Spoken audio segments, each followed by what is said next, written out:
नमस्कार साथियों, online MCQ classes में आपका स्वागत है। आज इस सेशन में हम क्लास 10th की विज्ञान पुस्तक का पहला चैप्टर हमारा रहेगा। बिल्कुल बेसिक से बिल्कुल डिटेल्स और बेसिक से बहुत शानदार स्लाइडों के साथ हमारा ये सेशन आज रहने वाला है। तो शुरू करते हैं आज का हमारा ये चैप्टर। हमारे आसपास के पदार्थ। हमारे आसपास के पदार्थ है वो कैसे है? अदृश्य दुनिया की खोज जो हमारे चारों ओर है।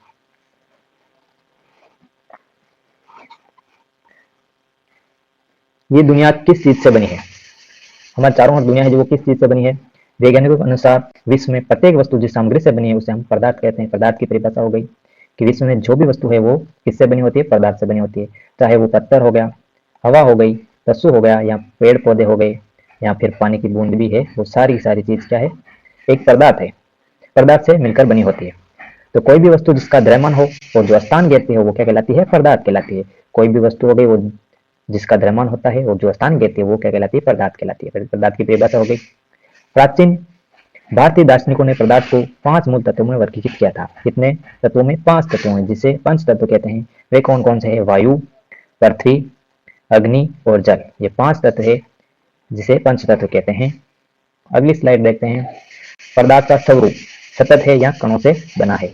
अब हम पदार्थ के स्वरूप की बात करें तो ये सतत है या कणों से है। दोनों विचारधारा प्रचलित थी पुराने समय में। तो सतत की विचारधारा वाले मानते थे कि ये लकड़ी के टुकड़ों की तरह सतत होते हैं, और दूसरी विचारधारा के लोग मानते हैं कि ये पदार्थ के जो कण है वो रेत की तरह हैं, रेत की तरह मिलकर बने होते हैं। तो दो विचारधारा थी।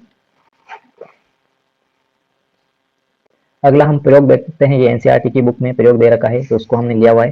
जब पानी में नमक घुल जाता है, अब पदार्थ के बीच में रिक्त स्थान होते हैं। ये सिद्ध करने के लिए हम इस प्रयोग को प्रदर्शित करते हैं। एक बिक्कर लेते हैं, उस बिक्कर में हम जल भरते हैं, स्वच्छ जल।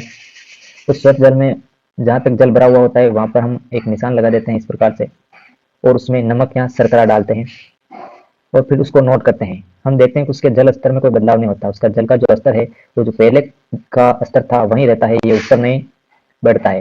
यानी इसमें हम नमक डालते हैं और शर्करा डालते हैं, फिर भी ये इसका स्तर है जो ज्यों का त्यों रहता है। नमक कहाँ गायब हो गया?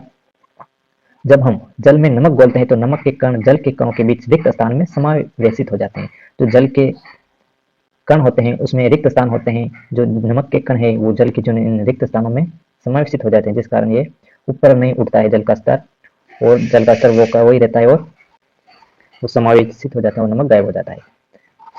अगली स्लाइड में दूसरा प्रयोग है, ये भी इसी में दे रखा था एनसीईआरटी की बुक में। पदार्थ के कण कितने छोटे होते हैं? आखिरकार पदार्थ के कण होते हैं वो छोटे होते हैं। कितने छोटे होते हैं? इसका प्रयोग से सिद्ध होगा। एक पोटेशियम परमैंगनेट के 2-3 क्रिस्टल को 100 ml पानी में घोलें। 100 ml का पानी लेंगे, उसमें पोटेशियम परमैंगनेट घोल देंगे प्योर। फिर उसमें अलग अलग बिक्कर लेंगे, उसमें हम स्वच्छ जल ले लेंगे। अब पहले बिक्कर में 10 ml का जल है जो वो पोटेशियम परमैंगनेट का 10 ml पोटेशियम परमैंगनेट उस 90 ml के जल में मिलाएंगे। फिर इसमें से वापस 10 ml लेकर इस 90 ml शुद्ध जल में वापस मिलाएंगे। इस प्रकार करते रहेंगे। 5-6 बार इसका प्रयोग करेंगे, 5 से 8 बार दोहराएंगे इस प्रयोग को। प्रत्येक बार तनु करने पर घोल का रंग हल्का होता जाता है। प्रत्येक बार तनु करेंगे तो उसका रंग क्या होता है? हल्का होता जाता है। लेकिन फिर भी क्या होता है? पानी रंगीन नजर आता है। बिल्कुल हल्का होता जाता है लेकिन फिर भी पानी क्या होता है? रंगीन नजर आता जाता है। पदार्थ के कण बहुत सूक्ष्म होते हैं। इससे क्या स्पष्ट होता है कि पदार्थ के कण है जो बहुत सूक्ष्म होते हैं, इतने छोटे कि वे हमें हम कल्पना भी नहीं कर सकते। पोटेशियम परमैंगनेट के एक क्रिस्टल में कई सूक्ष्म कण होते हैं, छोटे छोटे कणों में विभाजित होते रहते हैं, जो छोटे छोटे कणों में विभाजित होते रहते हैं। 10 ml ले रहे हैं फिर भी उसका कलर बना रहता है। यहाँ पर 10 ml आया, उसका 10 ml आया, फिर भी कलर रहता है। फिर इसका 10 ml इसमें डाला, फिर भी कलर, उसका जल का कलर बन जाता है। तो ये सिद्ध होता है कि कण होते हैं जो बिल्कुल बारीक होते हैं, बिल्कुल सूक्ष्म होते हैं। अगली स्लाइड में हम देखेंगे पदार्थ के कणों के 3 मुख्य अभिलाक्षणिक गुण। पदार्थ के कितने गुण होते हैं? 3 गुण होते हैं। 3 मुख्य गुण होते हैं। कौन कौन से होते हैं 3 मुख्य गुण? पहला होगा उसमें रिक्त स्थान होते हैं। पदार्थ के कणों के मध्य क्या होता है? रिक्त स्थान होते हैं। दूसरा गुण है निरंतर गतिशील। जो पदार्थ के कण है वो निरंतर गतिशील करते रहते हैं। और तीसरा जो अभिलाक्षणिक गुण है, एक दूसरे को आकर्षित करते हैं। ये कण क्या है? एक दूसरे को क्या करते हैं? आकर्षित करते हैं। पदार्थ के कणों के बीच रिक्त स्थान होता है, जैसा कि नमक और पानी के प्रयोग में देखा हमने। नमक और पानी का जो प्रयोग किया उसमें हम नमक गायब हो जाते हैं और वो जल में समायोजित हो जाते हैं। इससे सिद्ध होता है कि उसमें रिक्त स्थान होते हैं पदार्थ में। निरंतर गतिशील यानी कि कण हो जो निरंतर गतिशील होते हैं उनमें गतिज ऊर्जा होती है। तापमान बढ़ाने से कणों की गतिज ऊर्जा बढ़ जाती है। अगर हम टेम्परेचर बढ़ाते हैं तो उस कणों के मध्य क्या हो जाती है? गतिज ऊर्जा और बढ़ जाती है। एक दूसरे को आकर्षित करते हैं, आकर्षण होता है उनके मध्य। पदार्थ के कणों के बीच एक आकर्षण बल कार्य करता है जो उन्हें एक साथ रखता है। इस बल को सामर्थ्य प्रत्येक पदार्थ में अलग अलग होती है। इसमें जो आकर्षण बल होता है उसी के कारण ये क्या होता है, आपस में बंधे रहते हैं। छोटे छोटे कण है जो आपस में बंधे रहते हैं, वो आकर्षण होता है। ठोस में सबसे ज्यादा आकर्षण होता है, उसके बाद द्रव में, उसके बाद गैस में। गैस में जो कण है वो स्वतंत्र होते हैं, उसमें बिल्कुल कम आकर्षण होता है, जिसके कारण वो इधर उधर दौड़ते फिरते हैं। गैस के कण स्वतंत्र होते हैं। अगला स्लाइड, गति में कण, गतिज ऊर्जा और विसरण। हम गतिज ऊर्जा और विसरण के बारे में इसमें डिटेल से देखेंगे। गतिज ऊर्जा क्या है? कणों की निरंतर गति के कारण उसमें गतिज ऊर्जा होती है। जो कण है वो निरंतर गति करते रहते हैं, इसलिए उसमें कौन सी ऊर्जा होती है? गतिज ऊर्जा होती है। और तापमान बढ़ाने से कणों की गतिज ऊर्जा भी बढ़ जाती है। हम टेम्परेचर बढ़ाते हैं तो उसकी गतिज ऊर्जा बढ़ जाती है।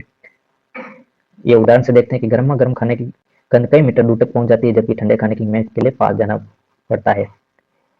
जब हम कोई भी गर्म खाना बनता है तो उसकी सुगंध है जो दूर दूर तक जाती है, और ठंडे खाने की खुशबू नहीं जाती है।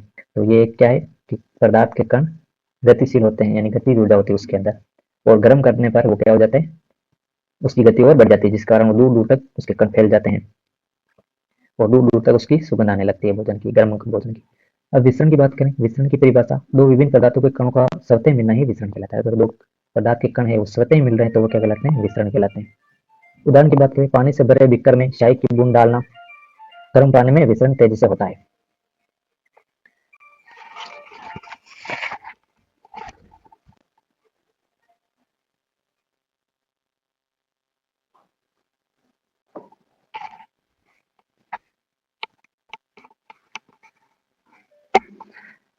एक शुद्ध बीकर होगा, शुद्ध बीकर में जल लेंगे, उस जल में हम चाय की बूंद डालते हैं, वो क्या हो जाती है? तेजी से मिल जाती है आपस में। ये क्या कहलाता है? विसरण कहलाता है। विसरण के द्वारा वो कलरफुल हो जाती है पूरी पूरी बीकर में।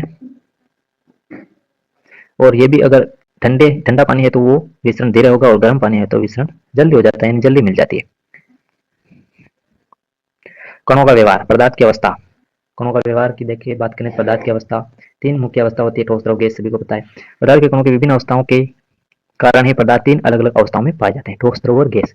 ठोस होगा जो उसमें आकर्षण बल अधिकतम होता है कणों के, और द्रव में कणों के बीच आकर्षण मध्यम होता है, यानी कम आकर्षण होते हैं, थोड़ा दूर दूर तक दूर रहते हैं और थोड़ा हिल डुल सकते हैं। और गैस होते हैं उसमें बिल्कुल स्वतंत्र होते हैं, बिल्कुल दूर दूर होते हैं कण, जिसके कारण वो स्वतंत्र इधर उधर जा सकते हैं। ये टेबल है जिसमें हम पदार्थ की अवस्था की तुलना करेंगे। गुण है एक तरफ और उसमें तीन अवस्था दे रखी है। आकार की बात करें तो ठोसों में आकार है जो निश्चित होता है, द्रवों में आकार अनिश्चित होता है, यानी द्रव को जिस बर्तन में लेते हैं उसी बर्तन का आकार ले लेता है, और गैस में भी जिस बर्तन में लेते हैं उसी का आकार लेता है, तो इसका भी आकार अनिश्चित होता है। आयतन की बात करें तो आयतन है जो ठोस का निश्चित होता है, और द्रव का भी निश्चित होता है आयतन, यानी उसका आयतन निश्चित होता है, लेकिन गैस का आयतन है जो अनिश्चित होता है। दृढ़ता की बात करें तो दृढ़ होते हैं ठोस, और द्रव है जो तरल होते हैं, और गैस भी तरल होते हैं। संपीड़ितता की बात करें तो संपीड़ितता ठोसों में बिल्कुल नगण्य होती है, यानी कि इसको और दबाने पर वो संपीड़ित हो जाते हैं, यानी उसका गुण बहुत कम होता है, बल्कि द्रव में नगण्य होता है और गैसों में बिल्कुल अधिक होता है, यानी बहुत ज्यादा होता है संपीड़ितता का गुण। कणों के बीच आकर्षण सबसे अधिक होता है, इसमें मध्यमवर्ती होता है, इसमें सबसे कम होता है, गैसों में सबसे कम। स्थिति की बात करें तो घने पैक के रूप में होते हैं ठोस, परतें फिसल सकती है द्रव में, और गैस में अनियमित गति होती है। अगली स्लाइड, क्या पदार्थ अपनी अवस्था बदल सकता है? अवस्था बदल सकता है कि नहीं बदल सकता है? बिल्कुल बदल सकता है पदार्थ अपनी अवस्था। ठोस से द्रव में आ जाता है, या द्रव से गैस में आ जाता है, और गैस से ठोस में भी जा सकता है। तो पदार्थ की अवस्थाएं अंतर परिवर्तित होती है, ठीक है ना।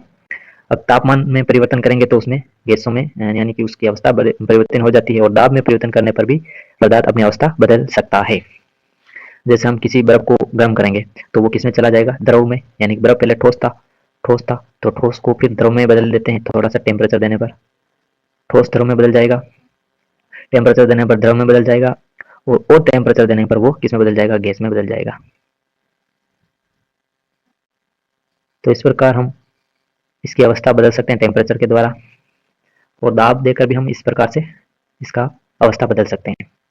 अब तापमान का प्रभाव, गलन और कवतन, ये के बारे में बात करेंगे। बर्फ में उष्मा देंगे तो वो जल बदल जाए, जल में बदल जाएगा, और जल को फिर उष्मा देंगे तो वो जलवाष्प बदल जाएगा, यानी तीनों अवस्था में बदल गया। अब गलनांक की बात करें, वे न्यूनतम तापमान जिस पर ठोस पिघलकर द्रव बन जाता है, यानी न्यूनतम तापमान है गलनांक, जिस पर ठोस क्या होता है, पिघल कर द्रव में बन जाता है, वो ही क्या कहलाता है, गलनांक। यानी गलना, ठोस गलकर द्रव में बदल रहा है तो वो क्या कहलाता है, उसका गलनांक कहलाता है।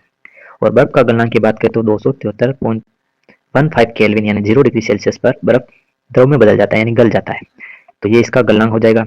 क्वथनांक की बात करें तो वे तापमान जिस पर द्रव उबलने लगता है, यानी उबलने लगता है, उसे हम क्या कहते हैं, क्वथनांक, बॉइलिंग पॉइंट होता है। और जल का क्वथनांक की बात करें तो 373 केल्विन होता है, यानी 100 डिग्री सेल्सियस पर हम अगर जल को गर्म करेंगे तो वो किस में बदल जाएगा, उबलने लगता है, और वही क्या कहलाता है, इसका क्वथनांक कहलाता है। गुप्त ऊष्मा की बात करें, अवस्था परिवर्तन के दौरान उपयोग की गई ऊष्मा जो तापमान में वृद्धि के रूप में नहीं दिखाई देती है, ये कणों के बीच के आकर्षण बल को तोड़ने में खर्च होती है।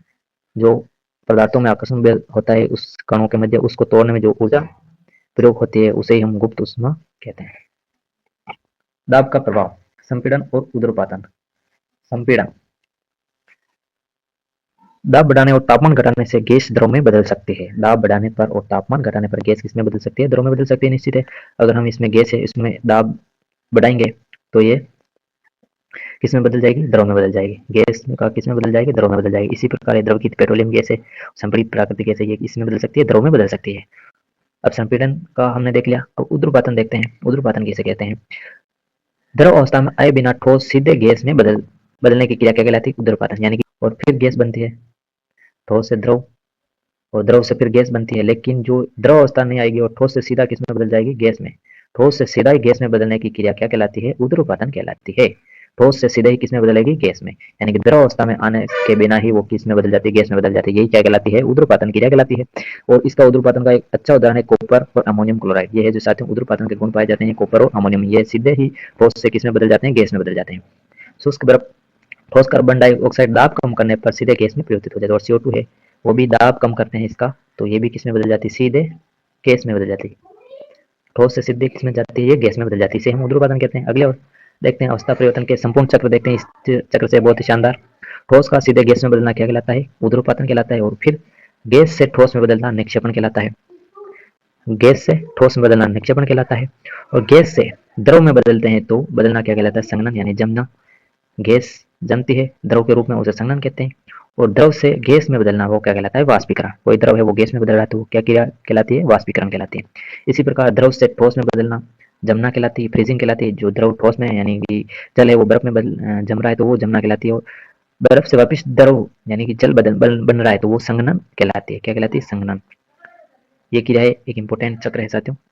अगला वाष्पीकरण, प्रकृति का एयर कंडीशनर, यानी वाष्पीकरण है जो एक एयर कंडीशनर के रूप में काम करता है।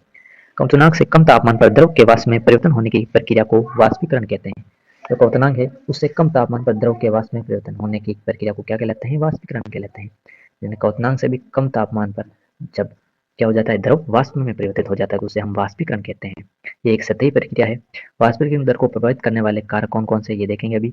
सतह क्षेत्र बढ़ने पर दर बढ़ जाती है, कपड़े फैलाकर सूखने, यानी कोई सतह बढ़ने पर उसकी वाष्पीकरण की क्या होती है, दर बढ़ जाती है। यानी कपड़े को हम फैलाकर सुखाते हैं तो वो जल्दी सूखता है, और सिकुड़ कर यानी कि इकट्ठा करके रखते हैं तो वो सूखता नहीं है, देरी से सूखता है। तो यह कारक हो गया एक। तो दूसरा कारक तापमान में वृद्धि है। अगर उसमें सूर्य की धूप तेज पड़ रही है तो कपड़े जल्दी सूखेंगे, यानी वाष्पीकरण की दर अधिक होगी और कपड़े जल्दी सूखेंगे। आर्द्रता में कमी, यानी आर्द्रता में कमी है, यानी आर्द्रता नमी कम है तो भी, आर्द्रता में नमी कमी है यानी तो भी वाष्पीकरण की दर प्रभावित होगी।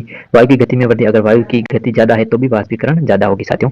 तो ये वाष्पीकरण को प्रभावित करने वाले इंपॉर्टेंट कारक है, वायु की गति, आर्द्रता में कमी, तापमान में वृद्धि और सतही क्षेत्र बढ़ने पर। अब वाष्पीकरण से शीतलता होती है, क्यों, क्योंकि वाष्पीकरण के लिए द्रव के कण अपने आसपास से ऊर्जा अवशोषित करते हैं, जिससे आसपास का तापमान कम हो जाता है। यानी ये आसपास की ऊर्जा को क्या कर लेते हैं, अवशोषित कर लेते हैं, जिससे आसपास का तापमान क्या हो जाता है, कम हो जाता है और ठंडा हो जाता है वातावरण। कूलर में यही प्रक्रिया अप्लाई होती है।